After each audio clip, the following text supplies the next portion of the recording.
Delhi car குண்டுவெடிப்பு சம்பவம் தற்போது உலகத்தையே இந்தியாவையும் அதிர்ச்சி அடைய செய்திருக்கிறது. இந்த நிலையில் தினம் தினம் இது தொடர்பான புதிய தகவல்கள் வந்து கொண்டிருக்கிறது. குண்டுவெடிப்பு நடந்த இடத்தில் துப்பாக்கி தோட்டாவானது கண்டுபிடிக்கப்பட்டிருக்கிறது.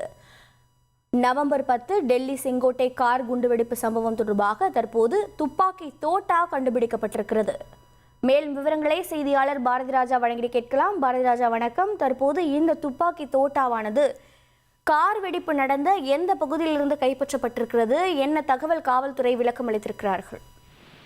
கண்டிப்பாக நவம்பர் 10ஆம் தேதி டெல்லியில செங்கோட்டை அருகே நடந்த கார் குண்டுவெடிப்பு சம்பவத்துல முக்கியமான முன்னேற்றமாக இப்போது 2 லைவ் கேட்ரேஜ்கள், அதாவது 9 mm அளவு கொண்ட தோட்டாக்கள் அடங்கிய 2 லைவ் கேட்ரேஜ்கள் அதில் குண்டுகள் இருக்கின்றன. ஒரு காலியான கேட்ரேஜ் கிடைத்திருக்கிறது. இது சம்பவம் நடந்த இடத்திலிருந்து சுமார் 100 மீட்டர் தொலைவிற்குள் கிடைத்திருப்பதாக கூறியிருக்கிறார்கள். பொதுவாக இந்த வகை தோட்டாக்கள் பொதுமக்கள் பயன்பாட்டிற்கு தடை விதிக்கப்பட்டிருப்பதாகவும் பாதுகாப்பு படை அதே போல சிறப்பு அனுமதி பெற்ற குழுவினர் மட்டுமே இதை பயன்படுத்த முடியும் என்று அரசு தரப்புல தெரிவிச்சிருந்த நிலையில இப்போது அங்கு தோட்டாக்கள் அடங்கிய கேட்ரேஜ்களும் மற்றும் ஒரு காலியான கேட்ரேஜும் கிடைத்திருப்பது மிகப்பெரிய ஒரு சர்ச்சையை ஏற்படுத்தியிருக்கு. அது மட்டுமல்ல, சம்பவம் நடத்த நவம்பர் 10ஆம் தேதி அன்று அங்க இருந்த ஆம்புலன்ஸுக்கு அருகே, அதாவது சம்பவம் நடந்த இடத்திலிருந்து சில மீட்டர்கள் தொலைவிலேயே 2 தோட்டாக்கள் கண்டுபிடிக்கப்பட்டிருந்தது. அதுவும் 9 mm வகையைச் சேர்ந்தது என்பது குறிப்பிடத்தக்கது. எனவே அந்த குண்டு வெடிப்பில் இந்த தோட்டாக்கள் பயன்படுத்தப்பட்டதா என்ற ஒரு சந்தேகமும் தற்போது எழுந்திருக்கிறது. இது தொடர்பாக டெல்லி போலீசார் தற்போது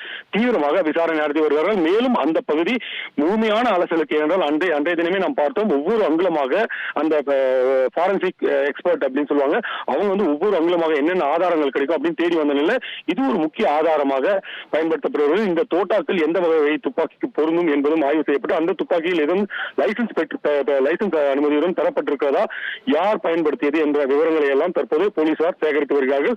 ஒட்டுமொத்தத்தில் இந்த துப்பாக்கி தோட்டாக்கள் அங்கு கிடைத்திருப்பது இந்த வழக்கின் விசாரணையில ஒரு முக்கிய முன்னேற்றத்தை அளித்திருக்கிறது அப்படின்னு தான் சொல்லணும். உங்களுடைய தகவல்களுக்கு நன்றி பாரதி ராஜா.